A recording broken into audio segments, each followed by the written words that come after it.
Hello friends, welcome to Surya's kitchen. இன்னைக்கு இந்த வீடியோவில் பச்சைப்பயிறு வச்சு நல்ல சூப்பரான டேஸ்டியான ஹெல்த்தியான ஒரு ஈவினிங் ஸ்நாக்ஸ் ரெசிபி எப்படி பண்ணுந்தாங்க பார்க்க போகிறோம். கண்டிப்பாக இதே மாதிரி நீங்களும் ட்ரை பண்ணி பாருங்கள். மேலே நல்ல கிறிஸ்பியாக உள்ள நல்ல சாஃப்டாக இருக்கும். நல்ல ஹெல்த்தியான ஒரு ஈவினிங் ஸ்நாக்ஸ் ரெசிபி. இப்போ இதை செய்கிறதுக்கு ஒரு பவுல் எடுத்துக்கலாம். இதில் அரை கப் அளவுக்கு பச்சை பயிறு போட்டுக்கலாம். 1/4 லிட்டர் அளவில் கப்பில் அளந்து எடுத்துருக்கீங்க. இப்போ இது கூட தண்ணி சேர்த்துக்கலாம். தேவையான அளவுக்கு தண்ணி சேர்த்துட்டு இதை 4 அல்லது 5 மணி நேரம் ஊற வச்சு எடுத்துக்கோங்க. அப்படி இல்லைன்னா ஓவர் நைட் கூட நீங்கள் ஊற வச்சுக்கலாம். நான் இன்னைக்கு ஓவர் நைட் தான் ஊற வச்சு எடுக்க போகிறேன். ஸோ இப்போ இது ஓவர் நைட் ஊறினதுக்கு அப்புறமா பார்த்தீங்கன்னா பாசிப்பயிறு நல்லா உங்களுக்கு ஊறி இருக்கும். இப்போ இது தண்ணி இல்லாமல் நல்லா வடிச்சிட்டு கழுவிட்டு ஒரு சின்ன குக்கரில் சேர்த்துக்கலாம். சின்ன குக்கரை எடுத்துக்கோங்க. இப்போ பாசிப்பயிறு எல்லாத்தையும் நம்ம குக்கரில் சேர்த்துக்கலாம். சேர்த்துட்டு இது வேகிறதுக்கு தேவையான அளவுக்கு தண்ணி சேர்த்துக்கோங்க. சேர்த்துட்டு மூடி போட்டு மூடி 2 அல்லது 3 விசில் வச்சு எடுத்துக்கோங்க. விசில் வந்ததுக்கு அப்புறமா நல்லா சூடு ஆறுனதும் பாசிப்பயிரை அப்படியே ஒரு ஜல்லடையில் சேர்த்துக்கோங்க. சேர்த்துட்டு ஒரு 10 நிமிஷம் அப்படியே வச்சிருங்க. அதில் இருக்க தண்ணி எல்லாமே உங்களுக்கு நல்லா ஸ்ட்ரெயின் ஆயிரும். பாசிப்பயிறு பார்த்தீங்கன்னா நல்லா மசிக்கிற அளவுக்கு வெந்திருக்கணும். இப்போ பாசிப்பயிரில் உள்ள தண்ணியெல்லாம் நல்லா வடிஞ்சதுக்கு அப்புறமா நம்மளுக்கு இந்த தண்ணி தேவையில்லை, பயிரை மட்டும் எடுத்துக்கலாம். இப்போ பயிரை மட்டும் ஒரு பவுலில் சேர்த்துக்கலாங்க. சேர்த்துட்டு கையில் இந்த மாதிரி நல்லா மசிச்சு எடுத்துக்கோங்க. ஸோ இப்போ பாருங்க பாசிப்பயிறு நல்லா மசிச்சாச்சு. இப்போ இது கூட அரை கப் அளவுக்கு தேங்காய் துருவல், அரை கப் அளவுக்கு நாட்டு சக்கரை சேர்த்துக்கலாம். நாட்டு சர்க்கரைக்கு பதிலாக நீங்கள் வெல்லத்தை கூட பொடி பண்ணி சேர்த்துக்கலாம். இப்போ இது கூட ஒரு டீஸ்பூன் ஏலக்காய் தூள் சேர்த்துட்டு இது நல்லா நம்ம கலந்து எடுத்துக்கலாங்க. ஸோ இந்த மாதிரி நல்லா கலந்ததுக்கு அப்புறமா அந்த நாட்டு சர்க்கரையெல்லாம் உங்களுக்கு மெல்ட் ஆயிரும். ஸோ இப்போ இது கூட 1/4 கப் அளவுக்கு பொட்டுக்கடலையை நல்லா மிக்சி ஜாரில் போட்டு நல்லா பொடி பண்ணிட்டு இது கூட சேர்த்துக்கோங்க.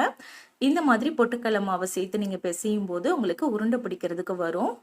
ஸோ இப்போ கையில் எண்ணெயோ இல்லை நெய்யோ தடவிட்டு இது இந்த மாதிரி சின்ன சின்ன உருண்டைகளை உருட்டி எடுத்துக்கலாம். உங்களுக்கு எந்த சைஸ்க்கு விருப்பமோ அதுக்கு தக்கொண்டு நீங்கள் உருட்டி எடுத்துக்கலாம். இப்போ எல்லாத்தையும் நம்ம உருட்டி எடுத்துடலாங்க. இப்போ எல்லாத்தையும் நம்ம உருட்டி எடுத்தாச்சு. இப்போ இது இருக்கட்டுங்க. இப்போ நான் 1/2 கப் அளவுக்கு இட்லி மாவு எடுத்திருக்கேன். இட்லி மாவு புளிக்காத ஃப்ரெஷ்ஷான இட்லி மாவு எடுத்துக்கோங்க. இப்போ இது கூட 1/2 டீஸ்பூன் அளவுக்கு மைதா மாவு போட்டுக்கலாம். மைதா மாவு அப்படி இல்லைன்னா கோதுமை மாவு சேர்த்துக்கோங்க. கூடவே தேவையான அளவுக்கு உப்பு சேர்த்துட்டு மாவை கட்டி இல்லாமல் நல்லா ஸ்மூத்தாக மிக்ஸ் பண்ணி எடுக்கணும். இப்போ இது கூட கொஞ்சமாக தண்ணி சேர்த்துக்கலாம். ஒரு 1/4 டம்ளர் அளவுக்கு தண்ணி சேர்த்துட்டு மறுபடியும் மாவை நல்லா மிக்ஸ் பண்ணி எடுத்துக்கலாம். கட்டி இல்லாமல் நல்லா ஸ்மூத்தாக மிக்ஸ் பண்ணி எடுத்துக்கோங்க. மாவு பார்த்தீங்கன்னா ரொம்பவும் கெட்டியாக இருக்கக்கூடாது, அதே மாதிரி ரொம்பவும் உங்களுக்கு தண்ணியாக இருக்கக்கூடாது. இந்த கன்சிஸ்டன்சியில் இருக்கணும். ஸோ அது மாதிரி பார்த்து நல்லா மிக்ஸ் பண்ணி எடுத்துக்கோங்க. ரொம்பவும் தண்ணியாக இருந்தால் உங்களுக்கு எண்ணெயில் போடும்போது எண்ணெய் குடிக்கும், அதனால் பார்த்து மிக்ஸ் பண்ணிக்கோங்க. மாவை மிக்ஸ் பண்ணதுக்கப்புறமா இப்போ பாசிப்பயிறு உருண்டையை ஒன்று எடுத்து நம்ம மாவில் போட்டுட்டு இந்த மாதிரி நல்லா பெரட்டிக்கோங்க. பெரட்டிட்டு எண்ணெயில் போட்டு நம்ம பொரிச்சு எடுக்கணும். ஸோ இதே மாதிரி ஒரு உருண்டையாக நம்ம பெரட்டி எடுத்து எண்ணெயில் போட்டுடலாம். ஸோ எண்ணெயில் போட்டு பொரிச்சு எடுக்கிறதுக்கு தேவையான அளவுக்கு எண்ணெயை சூடு பண்ணி வச்சுருந்தேங்க. ஃபஸ்ட்டு நான் ஒரு உருண்டையை போட்டுட்டேன். இப்போ 2வது உருண்டையும் நான் சேர்த்துருக்கேங்க. இதே மாதிரி ஒரு உருண்டையாக மாவில் போட்டு பெரட்டிட்டு எண்ணெயில் போட்டுருங்க. எண்ணெய் நல்லா காஞ்சதுக்கு அப்புறமா சேர்த்துக்கோங்க. கிட்டத்திலே மாவை வச்சுட்டு பெரட்டி போட்டிங்கன்னா உங்களுக்கு ஈஸியாக இருக்கும். ஸோ இப்போ இது எல்லாமே நல்லா கலந்து விட்டுட்டு நல்ல லைட்டான ஒரு கோல்டன் கலர் வரணும். எல்லா பக்கமுமே நல்லா ஒரு லைட்டான கோல்டன் கலர் வரணும். ஸோ அது வரைக்கும் பொரிச்சுட்டு அதுக்கப்புறமா நம்ம எண்ணெயிலிருந்து வடிச்சு எடுத்துடலாம்.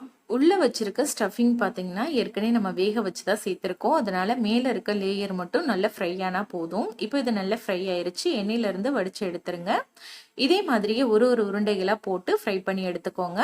இப்போ எல்லாத்தையுமே நான் ஃப்ரை பண்ணி எடுத்துட்டேன். அவ்வளோதாங்க, நம்மளோட சூப்பரான ஹெல்த்தியான பச்சை பயிறு சுழியம் ரெடி ஆயிருச்சு. ரொம்ப ரொம்ப டேஸ்ட்டாக இருக்கும். நல்ல ஒரு ஹெல்த்தியான ரெசிபியும் கூட. மேலே நல்ல கிறிஸ்பியாக இருக்கும், உள்ளே நல்ல சாஃப்டாக இருக்குங்க. எவ்வளோ நேரம் வச்சுருந்தாலுமே இந்த சாஃப்ட்னஸோடையே இருக்கும். இதில் நம்ம சேர்த்துருக்க அந்த நாட்டு சர்க்கரையோடைய இனிப்பு பார்த்தீங்கன்னா நார்மலான இனிப்பாக இருக்கும், திகட்டாமல் இருக்கும். ஒருவேளை நீங்கள் இனிப்பு கூட சாப்பிடுவீங்க அப்படின்னா 3/4 கப் அளவுக்கு நாட்டு சர்க்கரை சேர்த்து செஞ்சு பாருங்க. இந்த ரெசிபி பிடிச்சிருந்தா லைக் பண்ணி ஷேர் பண்ணுங்க. சப்ஸ்கிரைப் பண்ணலைன்னா மறக்காம சூர்யாஸ் கிச்சனை சப்ஸ்கிரைப் பண்ணிக்கோங்க. தேங்க்யூ, பாய்.